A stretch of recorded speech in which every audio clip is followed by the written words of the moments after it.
नमस्कार दोस्तों, आज मैं आपके लिए लेके आई हूँ होली स्पेशल मिठाई की रेसिपी, जिसमें हमें चाशनी बनाने का कोई झंझट नहीं है, ना ही बिगड़ने के चांस हैं।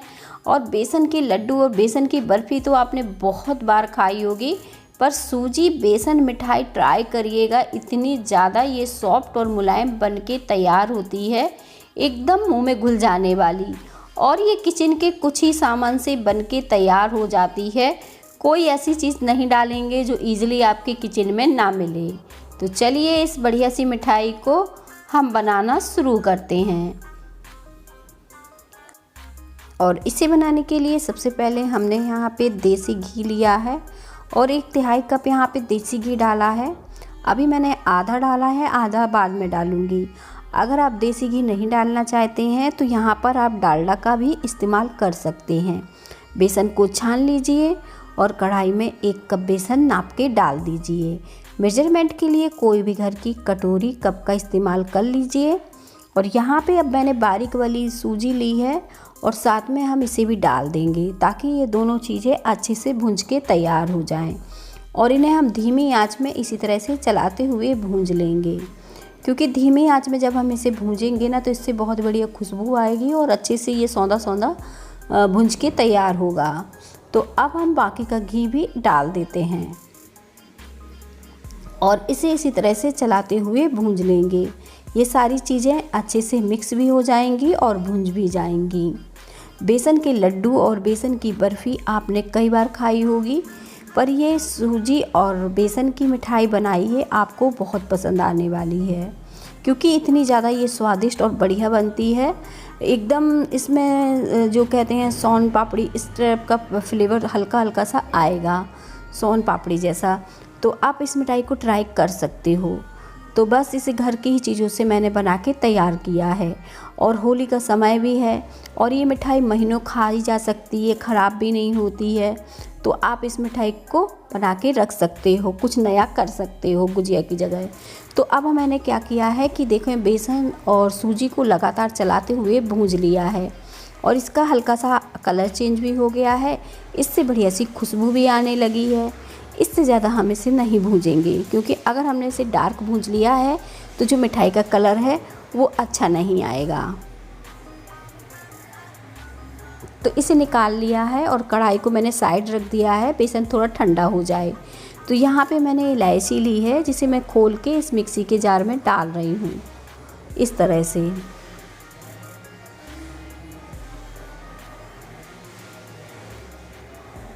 और अब मुझे क्या करना है कि इसके छिलके अलग कर देने हैं और साथ में मुझे चीनी डाल देना है। यहाँ पे मैं आधे कप चीनी का इस्तेमाल कर रही हूँ इस पूरी मिठाई को बनाने में। इसे हमें एक पाउडर बना के तैयार कर लेना है, एकदम बारीक सा पाउडर। देखें, इसको छू के देखें कितना ज़्यादा बारीक है। अगर आपको लगे इसमें कोई क्रिस्टल है तो आप इसे छान लीजिए। अब जो बेसन हमारा ठंडा हो जाएगा ना, बढ़िया से देखें इस तरह से, इसे हमें अच्छे से ठंडा कर लेना है। गरम बेसन में बिल्कुल नहीं डालना है, चीनी नहीं तो पिघल जाएगी। तो बस ठंडा करने के बाद अब इसे हम अच्छे से मिला देंगे। आपकी बर्फ़ी ना बहुत परफेक्ट और बढ़िया बनने वाली है, कोई बिगड़ने के चांस नहीं है, क्योंकि इसमें अब हमने इन सारी चीज़ों को अच्छे से मिक्स कर लेना है बढ़िया से। जितना अच्छा हम मिक्स कर लेंगे अब ये सारी चीज़ें, उतनी अच्छी हमारी मिठाई बन के तैयार हो जाएगी। और देखिए, अब सारी चीज़ें, चीनी और बेसन अच्छे से मिक्स हो गया है।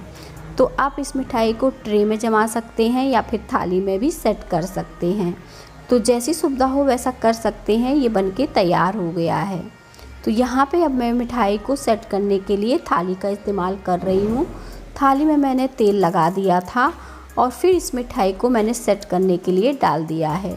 तेल घी कुछ भी लगा सकते हैं, कोई दिक्कत नहीं है। और इसे देखें, इस तरह से ईज़िली आप फैला दीजिए, बहुत ही जल्दी ये फैल जाएगी।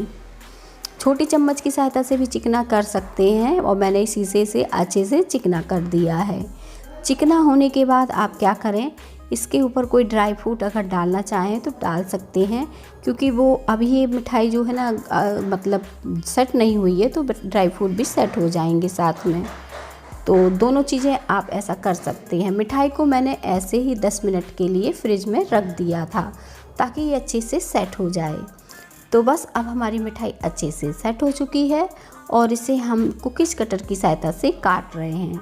आप चाहें तो इसे चाकू की सहायता से पीसेस में कट कर सकते हैं, पर मैंने यहाँ पे इसके गोल गोल पीस इस तरीके से कट कर लिए हैं, ताकि जो मिठाई हमारी है ना बहुत ही सुंदर और बढ़िया अच्छी लगे। और ये अच्छे से देखें सेट हो चुकी है, क्योंकि मैंने इसे फ्रिज में रख दिया था, थोड़ा टाइट हो गई है, बाहर रहेगी तो सॉफ्ट हो जाएगी। अब हमने मिठाई को इस तरीके से गोल गोल कट करके निकाल लिया है। तो पीसेस आप अपने हिसाब से कट कर सकते हो, और फ्रिज में रखने से ये अच्छे से सेट हो जाती है। जब आप इसे थोड़ी देर बाहर छोड़ दोगे ना तो फिर से ये अच्छी से सॉफ्ट सी हो जाएगी। तो पहले आप इसे कट कर लीजिए और फिर किसी डिब्बे में भर कर रख सकते हैं। अब हमने सारी मिठाइयों को इसी तरह से कट कर लेना है। अब मैंने यहाँ पे एक प्लेट ले ली है और अपनी प्लेट में इस मिठाई को रख दिया है, और बिल्कुल मार्केट में मिलने वाली सुंदर सी दिखने वाली हमारी मिठाई एकदम परफेक्ट सी बनके तैयार हो गई है। देखने में बहुत ज़्यादा ये सुंदर दिख रही होगी आपको, और खाने में भी उतनी ही ज़्यादा स्वादिष्ट है।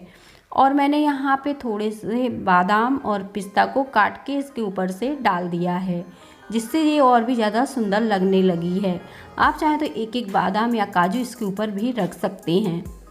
मिठाई हमारी बनके तैयार हो गई है। उम्मीद करती हूँ आज की रेसिपी आप सबको ज़रूर पसंद आई होगी, और बहुत ही सॉफ्ट और मुलायम एकदम मुंह में घुल जाने वाली मिठाई बन गई है। तो मिलेंगे इसी तरह की और नई रेसिपी के साथ हम।